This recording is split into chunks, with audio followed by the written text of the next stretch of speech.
kesehatan barengan Klinik Atlantis. Dan kembali lagi dengan Ulan nih sahabat Atlantis di Bedah Kesehatan, karena hari ini Ulan bakal ngobrol seru mengenai mengenal SKJ, senam kebugaran jasmani yang seru dan menyehatkan. Dan Ulan juga nggak sendirian karena sudah ada manggilnya Kak ya Kak Puspa Sari MPD yang merupakan tentor SKJ senam kebugaran jasmani dari Politeknik Pariwisata Medan. Halo Kak. Halo. Nah, gimana kabarnya Kak untuk hari ini? Alhamdulillah baik. Baik ya. Iya. Semoga sahabat Atlantis yang mendengarkan juga baik selalu, karena hari ini kita bakal ngobrol seru nih. Jadi buat sahabat Atlantis yang mau bertanya nanti boleh banget langsung komen di kolom komentarnya di Bedah Kesehatan atau IG Live Klinik Atlantis, dan nanti juga bakal dijawab sama Kak Rizky. Kakak lebih nyaman dipanggil Kak Rizky atau Kak Puspa nih? Kak Puspa. Kak Puspa ya, oke. Kalau gitu Kak Puspa, kita ngobrol seru nih ya pastinya tentang senam kesehatan jasmani. Tapi sebelum lanjut lagi, Kak, ini Kakak kan dikenal sebagai tentor SKJ di Politeknik Pariwisata Medan. Jadi ini maksudnya seperti apa? Apakah Kakak memang mengajar sebagai tentor di sana atau gimana? Boleh dibantu dijelaskan? Hai semua. Nah, saya tuh di Politeknik Pariwisata Medan sebagai tentor SKJ, yaitu sebagai pengajar sekaligus sebagai pelatih senam juga di sana, khususnya di hari Jumat setiap pagi, dan itu dilakukan secara bersama-sama oleh seluruh mahasiswa dan staf yang ada di semuanya ya? Iya. Berarti kayak mahasiswa semester 1, 2? Iya, semester 1, 2, 3 sampai akhir. Waduh, luar biasa. Berarti ramai banget dong Kak ya? Ramai, satu lapangan basket itu full mereka. Oh, oke, lumayan nih. Dan sepertinya harus dilakukan di Klinik Atlantis juga ya. Tapi harus semua nih ya. Tapi kalau kayak gitu nanti pasiennya jadi gimana kalau kita tutup sementara. Oke, nah kalau kita lagi ngebahas tentang senam kebugaran jasmani, kira-kira sebenarnya senam kebugaran jasmani ini apa sih Kak, dan perbedaannya dengan senam jenis lainnya? SKJ itu adalah senam kebugaran jasmani yang dilakukan secara aktif dan energik dan dalam waktu durasi tertentu yang sudah ada patokannya, dan memiliki ciri khas gerakan yang selaras. Dan perbedaannya dengan senam lain, kalau senam SKJ itu terdiri pemanasan, inti, dan peningan. Sedangkan senam lain itu, saya contohkan misalnya senam aerobik adalah salah satu senam yang gerakannya abstrak dan waktunya itu ditentukan oleh kita dalam waktu tertentu. Contohnya, dia tidak ada patokannya, sedangkan SKJ itu dilakukan dalam waktu 13-15 menit. SKJ itu berarti nggak sampai setengah jam, tapi hanya dalam hitungan menit aja ya. Jadi kalau kakak lagi sedang melaksanakan SKJ nih di Politeknik Pariwisata Medan, itu berarti hanya sekitar 12 menit atau 15 menit aja? Kalau di Politeknik Pariwisata Medan itu pertamanya saya lakukan senam kebugaran sama SKJ-nya, itu menjadi salah satu patokan wajibnya. Setelah melakukan SKJ, kita melakukan senam kreasi yang lain, misalnya aerobik atau senam kreasi yang lagi hits sekarang juga. Oh iya, berarti bisa digabungkan. Iya, bisa digabungkan dengan senam yang lain. Berarti kan misalnya dalam satu waktu, misal kita pengen senam gitu kan, ngadain senam, pertama SKJ dulu, nanti next Zumba itu boleh aja ya? Boleh aja. Oke. Nah, kira-kira apa saja nih manfaat kesehatan fisik yang mungkin bisa didapatkan dari rutin melakukan senam kebugaran jasmani ini? Yang pertama, senam kebugaran jasmani itu kan salah satu olahraga yang melatih kardiovaskular. Jadi kalau kita rutin melakukan senam SKJ, otomatis sirkulasi darah kita itu lebih baik. Terus yang kedua, itu juga melatih yang namanya fungsi dari otot kita. Jadi semakin kita rajin melakukan SKJ, seluruh anggota gerak tubuh yang otot kita tuh pasti bergeraknya secara aktif dan lebih baik. Tidak hanya masalah sehat tubuh aja ya Kak ya, tapi kayak misalnya tadi ada masalah jantung, otot, nah itu sangat mempengaruhi. Dan bisa juga dia mengurangi namanya lemak. Iya. Kalau sekarang kan hitsnya kalau misalnya senam, saya mau senam pengen kurus. Iya. Nah bisa gitu, walaupun dalam waktu yang kita bilang Jangka panjang. relatifnya dia melakukan SKJ itu hanya sebentar, tapi ketika dilakukan secara rutin, otomatis seluruh lemak-lemak yang ada di tubuh pasti dia akan menyesuaikan dengan aktivitas yang kita lakukan, dia akan berkurang. Benar, dan harus rutin ya sahabat Iya, Atlantis. iya. Jangan besok saya mau SKJ nih, tapi besok-besok lagi nggak lagi. Sebulan sekali misalnya gitu ya. Iya, sebulan sekali kan lama juga ya enggak rutin. Jangan sebulan sekali. Jadi sebaiknya berapa itu? Melakukan SKJ. Rutinnya. Nah, tergantung sesuai dengan kebutuhan kita. Kalau Soalnya misalnya kalau tadi mau diet atau kurus iya, tadi. kalau mau diet mau kurus, otomatis kita harus melakukan olahraga itu lebih ekstra lagi, lebih maksimal lagi. Artinya, ya mungkin orang melakukan aktivitas olahraga 1 minggu 2 kali. Nah, kita tuh karena mau ada pencapaian target untuk menguruskan badan, harusnya pasti dilakukan setiap hari. Karena kan waktu SKJ itu kan singkat waktunya, kan hanya 13 sampai 15 Setiap hari ya. Ya, setiap hari. Setiap hari rupanya. Saya juga tipe yang jujur sangat-sangat malas olahraga. Oke, semoga tadi menjadi inspirasi lah ya, apalagi yang katanya pengen diet-diet, pengen kurus-kurus. Nah, tapi kalau olahraga, mungkin salah satu tipsnya nih dari Kak Puspa yaitu harus rutin namanya SKJ, karena hanya sekitar berapa menit doang, 12 menit sampai 15 menit kamu mungkin bisa merasakan apa yang kamu inginkan tersebut. Apalagi nih udah mau tahun 2025 ya Kak ya. Benar, jadi kalau resolusinya pengen kurus, ya mungkin harus ditetapkan juga nih di awal tahun 2025 ini pengen kurus seperti itu. Oke, nah Kak, mengenai SKJ sendiri nih sebenarnya cocok untuk kalangan apa aja sih dan bisa diikuti oleh semua usia nggak kira-kira? Untuk SKJ itu bisa digunakan untuk segala usia. Kenapa? Karena yang pertama tadi gerakannya itu selaras, jadi lebih mudah diikuti oleh kalangan dari mulai anak kecil sampai lansia. Jadi dia itu intensitas gerakannya tidak cepat atau tidak abstrak, itu mampu diikuti oleh seluruh kalangan usia. Kak, dari tadi kan Kakak bilang SKJ ini kan gerakannya selaras. Apakah gerakan ini diciptakan oleh Kemenpora, itu aja gerakannya? Atau instruktur ini boleh mengubah-ubahnya atau bagaimana? Kalau untuk SKJ itu sudah ada patokan dari Kemenpora, jadi tidak boleh diubah gerakannya. Tetapi kalau kita ingin memodifikasi, berarti kita harus membuat hak ciptanya sendiri. Karena sudah ada hak ciptanya, jadi tidak boleh diubah sembarangan.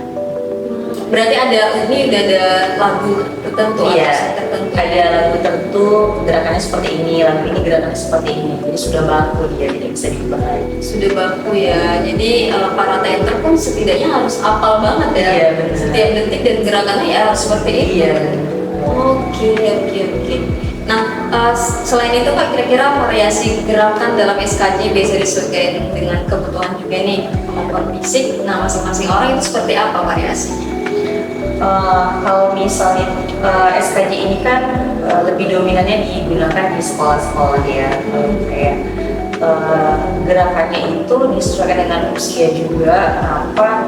Karena tidak sama fungsi untuk gerak anak kecil, anak SD misalnya dengan peserta lansia contohnya gitu kan. Boleh nggak digabungin dalam satu waktu? Boleh. Kalau SKJ masih boleh. Yang susah, yang tidak boleh itu sebenarnya aerobik. Karena kan kalau aerobik itu kalau tidak orang terlatih, kita samakan dia gerakannya, waktunya, itu kasihan sama yang lansianya misalnya gitu.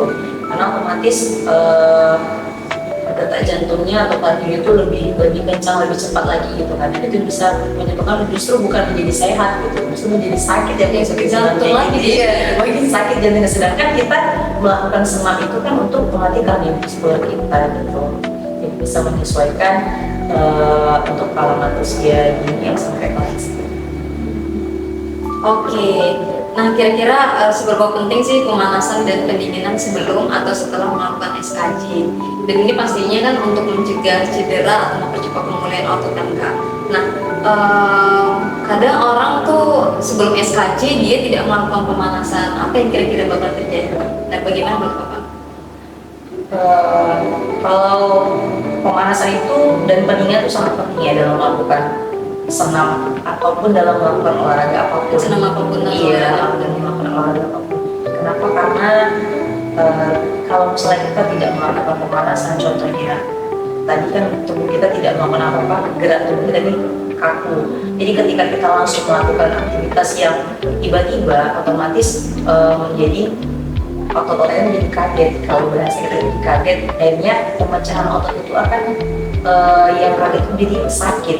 Nah, sedangkan kalau misalnya dalam pendinginan itu dia membantu merelaksasikan otot tadi yang sudah melakukan kegiatan senam agar lebih rileks lagi. Jadi kalau saran saya dalam melakukan aktivitas apapun kita tetap harus melakukan untuk pemanasan pendinginan. Pemanasan itu sebelum senamnya. Iya, sebelum senam itu. Jadi sekitar 5-10 menit boleh melakukan secara statis atau dinamis lagi untuk supaya tidak terjadi cedera yang seperti itu. Berarti boleh pemanasan itu sekitar 5 menitan. Iya, boleh. Pemanasan itu Kak bisa dibilang kayak yang tanpa musik gitu aja. Iya, boleh. Gini-gini aja. Iya, peregangan gitu ya. Juga peregangan. Oke. Nah, untuk SKJ sendiri nih, apakah SKJ ini efektif dalam menurunkan risiko penyakit kronis seperti hipertensi, diabetes, ataupun kolesterol tinggi? Setidaknya setahu kakak atau yang udah kakak ketahui. Kalau menurut pengetahuan saya, SKJ itu dapat memulihkan penyakit risiko kronis. Salah satunya adalah tadi hipertensi. Karena apa? Karena SKJ itu kan salah satu bentuk olahraga yang melatih kardiovaskular. Jadi semakin kita rajin melakukan SKJ itu, secara tidak langsung kita melatih jantung kita bekerja dengan aktif tapi dia selaras gitu kan. Dan ada juga dia SKJ itu bisa mampu menurunkan pemulihan resiko diabetes tipe 2 gitu. Tapi untuk selanjutnya juga bisa Ditanyakan sama dokter. iya sama dokter gitu. Jadi pengetahuan saya seperti itu. Tapi Kak, saya pernah dengar juga nih masalah senam ya Kak ya. Katanya ada nih senam tertentu itu ada yang namanya ayo ikuti senam jantung, Iya. ayo ikuti senam apa lagi, tapi ngomong itu tentang penyakit itu menurut kakak gimana? Memang ada yang seperti itu? Ada, karena misalnya contohnya senam jantung sehat. Senam jantung sehat itu memang dilakukan kolaborasi dengan dokter-dokter Indonesia. Jadi semua gerakan itu memang dibuat, dirancang, dirancang untuk jantung tadi. Jadi tidak sembarangan. Makanya perbedaan ketika kita melakukan senam jantung sehat dengan senam SKJ, dengan senam aerobik, senam kreasi, apapun itu pasti berbeda. Iya. Tapi biasanya senam jantung sehat itu kembali lagi dia tuh sama seperti senam SKJ. Jadi gerakannya selaras, gitu kan? Ada hitungannya. Senam jantung itu iya, seperti itu juga. Dan biasa senam jantung itu digunakan untuk kebanyakan lansia. Nah, lansia atau lansia, dan itu juga dikenalkan juga ke sekolah-sekolah karena selain variasi dalam senam SKJ tadi dan tapi kebanyakan senam jantung itu dipakai untuk ibu lansia atau orang tua lansia. Berarti pesertanya setidaknya targetnya itu usia yang lebih tua itu. Iya. Kira-kira di umur berapa tuh? Di atas 30-an, 40-an? Di atas 40 bagi yang belum terlatih kan, kebanyakan dipakai seperti itu. Kalau misalnya tadi kan kakak bilang itu biasanya dokter atau tentor yang sudah terlatih mengenai senam jantung ini kan. Kalau ngomongin itu Kak, kira-kira ini memang dokternya bisa senam itu atau gimana? Atau tentornya punya mempelajari hal senam itu sendiri? Tentor itu mempelajari tentang senam itu sendiri. Itu juga dikaitkan dengan apa yang menyebabkan risiko seseorang itu gampang terkena sakit hipertensi atau sakit jantung misalnya seperti itu. Di gerakan itu dibuat berdasarkan memang ahli-ahli olahraga yang dipahami. Dan juga itu juga dipromosikan juga atau sosialisasikan juga dengan dokter-dokter yang tahu tentang sakit jantung tadi. Kira-kira kalau kakak sendiri nih jantungnya bisa nggak melakukan senam jantung tersebut? Kalau untuk senam jantung sehatnya ya pasti bisa, kan? Karena yang namanya sudah punya label instruktur biasanya harus paham ketika ketika kita mengajar masyarakatnya itu gimana, siapa masyarakatnya gitu, siapa audiensinya yang mau kita ajarkan. Jadi kita memang harus paham senam-senam semuanya gitu, walaupun tidak harus wajib sebenarnya gitu kan, tapi yang namanya sekarang senam itu menjadi tren di masyarakat, kita juga harus menyesuaikan kebutuhan dan permintaan dari masyarakat. Oke, nah berarti kali tadi kita udah ngomongin juga buat mungkin senam jantung ya, itu pesertanya yang lansia gitu-gitu. Tapi bisa jadi orang yang sakit jantung atau aman juga. Iya, itu bisa jadi pemulihan juga untuk senam jantung. Karena kan tadi saya bilang gerakannya selaras, lebih santai ya. Jadi tidak ada yang namanya gerakan lompat-lompat. Nggak ada ya. Karena kan pasti banyak menyebabkan kalau itu kan pastinya agak berat ya kan, kalau misalnya sudah ada kegiatan namanya mengangkat kaki atau Iya. menyesuaikan. Berarti sebenarnya aman ya. Aman. Tapi kalau SKJ sendiri gimana? Aman nggak kalau buat pasien yang mengalami sakit jantung ini? Kalau menurut saya, selagi dia masih dalam kategori belum yang terlalu kronis dalam penyakitnya, masih aman sih. Karena masih agak santai kalau senam SKJ, tapi kalau senam yang aerobik gitu kan, intensitasnya tinggi gitu, itu tidak bisa. Oke, semoga ini sahabat nanti mendengarkan yang punya riwayat penyakit tersebut agar tetap berhati-hati juga ya, seperti itu. Nah, kira-kira apa aja nih SKJ ini bisa membantu proses pemulihan setelah cedera fisik? Kira-kira bagaimana, Pak? Yang pertama itu bisa merelaksasikan otot-otot badan, terus yang kedua bisa menurunkan stres, karena biasanya orang yang sudah melakukan aktivitas olahraga apalagi senam dengan irama musik itu biasanya lebih bahagia gitu. Lalu juga untuk fisik, otot yang mungkin kaku, yang biasa tidak melakukan aktivitas olahraga, itu bisa dibantu dengan menggunakan SKJ. Oke, nah ada nggak risiko cedera saat melakukan SKJ dan bagaimana untuk meminimalisirnya? Pasti ada. Yang pertama tadi berkaitan dengan pemanasan. Kalau kita tidak melakukan pemanasan dengan benar, otomatis kita melakukan gerakan yang secara tiba-tiba, otot kita kan pasti menjadi tegang, kaget gitu kan. Itu bisa menjadi cedera otot. Nah, sedangkan cedera otot itu lebih susah kita mengobatinya daripada cedera kalau misalnya kita luka. Kalau cedera luka kan kita kelihatan nih, oh ini luka nih berdarah, kita misalnya ke klinik gitu untuk diobati. Nah, sedangkan kalau cedera otot itu memang ada khusus terapi masasnya sendiri untuk menghilangkan cedera otot tadi. Oke, buat sahabat Atlantis yang mau bertanya boleh banget langsung komen di kolom komentarnya IG Review kita. Nanti bakal bacain dan juga bakal dijawab sama Kak Puspa. Tadi kita udah ngobrol panjang nih sahabat Atlantis tentang mengenal SKJ, senam kebugaran jasmani yang seru dan menyehatkan. Dan ternyata ini bukan hanya SKJ yang kita bahas tadi ya, beberapa senam juga itu ada, dan tiap senam ini ternyata berbeda ya Kak ya. Saya juga baru tahu nih SKJ itu seperti apa, senam aerobik, senam jumba, terus ada senam apa lagi tadi? Kreasi. Senam kreasi, dan ternyata tuh saya baru tahu loh sahabat Atlantis, lagu Poco-Poco itu disebut senam kreasi ya. Kira-kira kalau yang musik-musik dangdut atau musik-musik yang jiji-jiji itu masuknya senam apa Kak? Kalau yang musiknya dia abstrak seperti itu bisa jadi ke senam zumba sebenarnya. Tapi kalau dia masih dalam kategori musiknya tidak abstrak, itu bisa masuk ke dalam senam kreasi. Nah, perbedaannya kalau senam kreasi itu biasanya menggunakan lagu daerah. Kalau di Sumut tuh biasanya banyak menggunakan lagu Batak, lagu Melayu, misalnya seperti itu. Sedangkan kalau di zumba itu dia lebih identiknya kebanyakan menggunakan lagu dangdut, lagu barat, lagu-lagu yang kekinian sekarang. Kalau sekarang kebanyakan tuh mengadopsi lagu itu dari TikTok biasanya. Iya. Betul. Terus kalau lagunya yang kayak Oke Gas, kita apa? Jumba. Oh, jumba juga ya. Oke. Jadi kalau sebenarnya di senam jumba sendiri ini Kak, instrukturnya boleh bikin gerakan itu sendiri? Iya, otodidak boleh. Kalau senam jumba tuh boleh. Jadi menyesuaikan apa musiknya.